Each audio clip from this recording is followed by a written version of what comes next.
جی دوسرا سوال ڈاکٹر صاحب میرا یہ ہے کہ آپ کی کتاب مظلوم شہید یا شہید مظلوم حضرت عثمان غنی رضی اللہ تعالیٰ عنہ کے بارے میں، اس کو پڑھنے کے بعد احساس ہوا کہ یہ نظام خلافت سے متعلق ہے سوال، کہ جب خلافت قائم ہو جائے تو جو منافقین ہوں یا جو یہودی اسلام کا لبادہ اوڑھ کے سازشیں کرنا شروع کر دیں، تو اسلام میں کوئی ایسی چیز نہیں کہ ان کو مطلب کاؤنٹر کیسے کیا جائے؟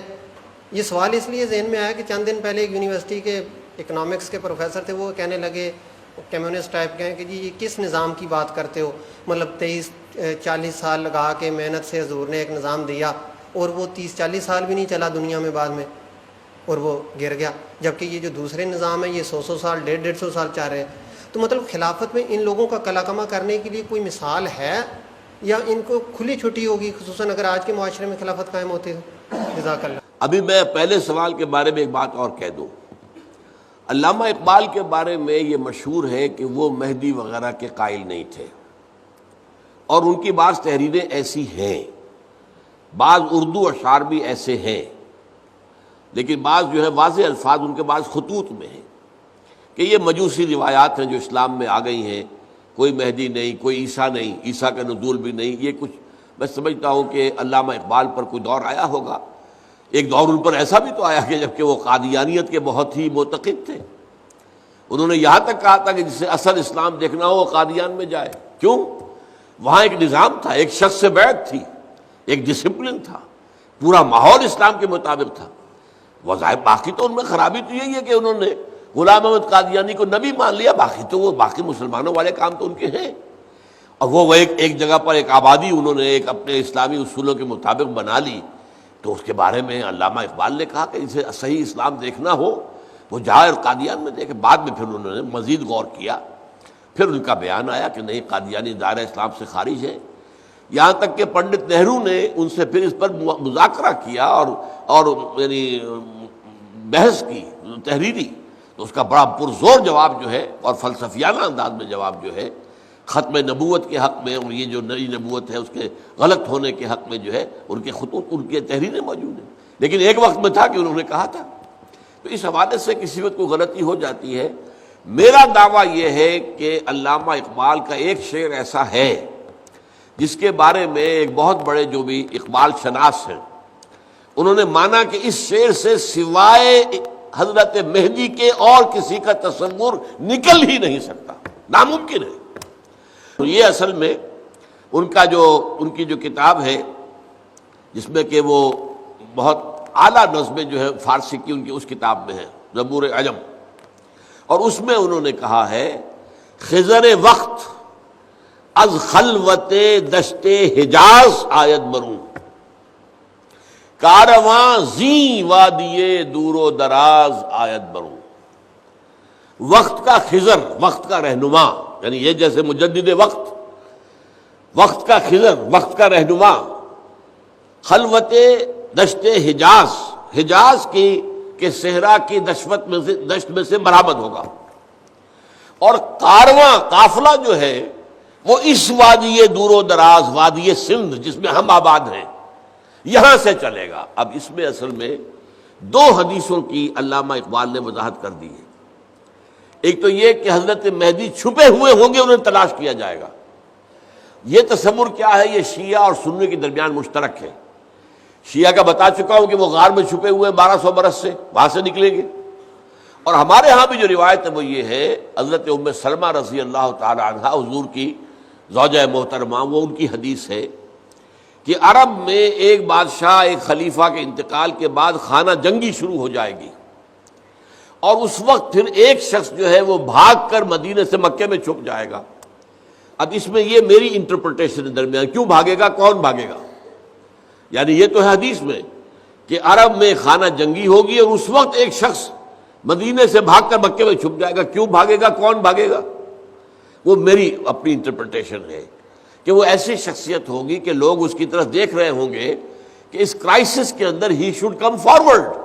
اب اسے چاہیے کہ اس جو ہے مسلمانوں کے درمیان جو تفرقہ ہو گیا اسے دور کرائے، تو ایسی شخصیت ہوگی معروف اور جو سب کے نزدیک جو ہے وہ قابل عزت ہو۔ لیکن وہ اس ذمہ داری سے گھبرائیں گے، اب وہ بھاگ کر جا کر مکے میں چھپ جائیں گے، پھر انہیں مکے میں تلاش کیا جائے گا اور نکالا جائے گا، اور ان کے ہاتھ پر بیعت کی جائے گی حجر اسود اور مقام ابراہیم کے درمیان، اور زبردستی کی جائے گی، وہ نہیں چاہیں گے کہ ان کے ہاتھ پر بیعت کی جائے۔ یہ حدیث ہمارے ہاں بھی ہے۔ تو گویا کہ کہیں پر چھپے ہونے کی حالت سے برآمد ہونا، یہ جو ہے شیعہ اور سنی دونوں میں مشترک ہو گیا۔ اور یہ وہ پہلا مصرع ہے، خضر وقت از خلوت دشت حجاز آید برون۔ وہ جو خضر وقت ہوں گے، جنہیں میں کہہ رہا ہوں مجدد وقت، وہ دشت حجاز کے کسی گوشے سے برآمد ہوں گے۔ دوسری حدیث کیا ہے؟ یخرج ناس من المشرق یؤتون للمہدی، یعنی سلطان ہی، مشرق سے فوجیں جائیں گی، کسی مشرقی ملک سے، جو مہدی کی حکومت قائم کریں گی عرب کے اندر۔ اس حدیث کا مصداق علامہ اقبال کہہ رہے ہیں کہ یہی وادی سندھ ہے، یہاں سے فوجیں جائیں گی، یہ اسلام کے لیے بننے والا ملک ہے یہ وادی سندھ۔ اور وادی سندھ میں بہت عجیب بات ہے جو اکثر آپ لوگوں نے نہیں سمجھی ہوگی، ہم وادی سندھ سمجھتے ہیں صرف پاکستان میں ہے، وادی سندھ کا آدھا حصہ افغانستان میں ہے۔ یہ اصل بات سمجھیے کہ ہوتا کیا ہے، جیسے درخت ہے جا رہا ہے، اس کی شاخیں ادھر بھی پھیلی، ادھر بھی پھیلی، ادھر بھی پھیلی، ادھر بھی پھیلی، تو چاروں طرف پھیلی نا۔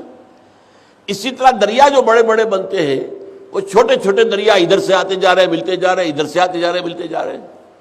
اب سارا آپ کے پانچ دریا کہاں گئے؟ دریائے ستلج بیاس مل کر چلے گئے، آگے چل کر راوی آ گیا، چناب آ گیا، جہلم آ گیا، کہاں گئے؟ یہ سندھ میں گئے۔ یہ سب ساری دریائے سندھ کی ٹریبیوٹریز ہیں۔ پھر اوپر ایک دریائے سواں ہے، اور ایک اس سے اوپر بھی اور آتا ہے جہاں ہیرو، دریا ہیرو، اور یہ وہ چلتے رہتے، چھوٹے چھوٹے دریا تو بے شمار ہیں۔ آپ جب جاتے ہیں موٹر وے پر تو فلاں برج آ گیا، فلاں برج آ گیا، ہم تو صرف 5 دریاؤں کے نام جانتے ہیں، ستلج بیاس راوی چناب جہلم، اللہ اللہ خیر صلی اللہ۔ بیاس تو یہاں آتا ہی نہیں، ہو تو وہیں کا وہیں جو ہے ستلج کے اندر گم ہو جاتا ہے۔ اسی طرح افغانستان کے سارے دریا آ رہے ہیں، وہ بھی تو سندھ میں آ رہے ہیں۔ دریا کابل کہاں سے آ رہا ہے؟ اور یہ جتنے جو ہمارے ہیں جو سرحد کے اندر جو درے کہلاتے ہیں، دریائے گومل ہے، دریائے ٹوچی ہے، ہر ایک میں ایک دریا آ رہا ہے، دریائے ٹوچی، دریائے گومل، ہر وادی میں سے ایک دریا آ کر اور کہاں جا رہا ہے؟ سندھ کے اندر۔ تو در حقیقت وادی سندھ جو ہے وہ یہ مشرقی علاقہ یہ ہے پنجاب، اور جو آج پاکستان میں داخل ہے۔ اوپر سے آپ کو معلوم ہے دریائے گلگت آ رہا ہے، دریائے ہنزا آ رہا ہے، یہ سب آ رہے ہیں دریائے سندھ کے اندر۔ اس وادی سے کارواں چلے گا۔ علامہ اقبال نے چونکہ جو پاکستان کا تصور پیش کیا تھا تو اس کے اندر یہ چیز شامل تھی کہ اگر ہمیں مل جائے یہ ملک، مغربی پاکستان، مشرقی پاکستان کی بات ہی نہیں تھی اس وقت، اگر ہمیں مل گیا تو ہمیں موقع مل جائے گا کہ ہم یہاں اسلام کے چہرے پر جو بدنما داغ اور دھبے آ گئے تھے عرب امپیریلزم کے دور میں، ملوکیت آ گئی، تو اس کے دھبوں کو دھو کر صحیح اسلام کی شکل پیش کر دیں۔ یہ تھا نظریہ پاکستان، جو ہم نے ابھی تک اس پر عمل نہیں کیا، اسی لیے پاکستان ڈگمگا رہا ہے، اس کو سٹیبلٹی نہیں ہے۔ وہ ہر وقت جو ہے وہ ایسا معلوم ہوتا ختم ہو جائے گا، ختم ہو جائے گا۔ دنیا میں تو کہانیاں ہیں، تھنک ٹینکس کہہ رہے ہیں ختم ہو جائے گا، بلکنائزیشن ہو جائے گی، ٹکڑے ہو جائیں گے، ختم ہو جائے گا، وغیرہ وغیرہ۔ تو اس حوالے سے یہ شعر جو علامہ احمد جاوید صاحب ہیں، بہت بڑے مفکر آدمی ہیں، آپ نے ٹیلی ویژن پر ان کے بہت سے مذاکرات وغیرہ سنے ہوں گے، جو ہمارا اسلامی مشرقی فلسفہ ہے اس پر ان کی بڑی گہری نگاہ ہے۔ اگرچہ انہوں نے یہ کہا کہ یہ شعر میں تو نکلتا ہے تو مہدی ہی نکلتا ہے، لیکن محض شعر کی وجہ سے ہم یہ نہیں کہہ سکتے کہ علامہ اقبال جو ہے مہدی کے قائل تھے، جبکہ ان کی وہ تحریریں بھی موجود ہیں۔ لیکن اس کی جو توجیہ انہوں نے کی وہ میں اس سے اتفاق نہیں کرتا۔ میری توجیہ یہ ہے کہ علامہ اقبال کے ہاں 2 چیزیں چل رہی ہیں ساتھ ساتھ، مرج البحرین یلتقیان بینہما برزخ لا یبغیان۔ ایک ان کی فلسفیانہ باتیں ہوتی ہیں، عقلی باتیں، ان کے اندر ایک محدودیت ہے، دین کی باتیں اس پورے کے پورے عقلی ترازو میں پوری نہیں اتر سکتی۔ دین ماورا ہے، عقل سے ماورا ہے، عقل کے خلاف نہیں ہے، عقل سے ماورا ہے۔ لیکن ایک ان کی جو ہے شاعری، جو رات کو خاص طور پر شاعری کرتے تھے، وہ الہامی ہوتی تھی، اس میں وہ دین کے اور الہامی جو پہلو ہیں وہ سارے کے سارے موجود ہیں۔ تو شاعری میں وہ یہ کہہ رہے ہیں، خضر وقت از خلوت دشت حجاز آید برون، کارواں زی وادی دور و دراز وادی سندھ آید برون۔ یہاں سے فوجیں جائیں گی، گویا کہ یہاں پر پہلے اسلام کا نظام قائم ہو جائے گا، پھر جب وہ وہاں پر ظاہر ہوں گے تو وہاں پر، یعنی اس کے اندر یہ چیز امپلائڈ ہے کہ عربوں میں دم نہیں ہوگا، عرب کھوکھلا ہو چکا ہے عیاشی سے، اور پیسہ جو اس کے پاس آیا ہے کثرت کے ساتھ، اور ظاہر بات ہے اس سے قومیں تو کھوکھلی ہو جاتی ہیں۔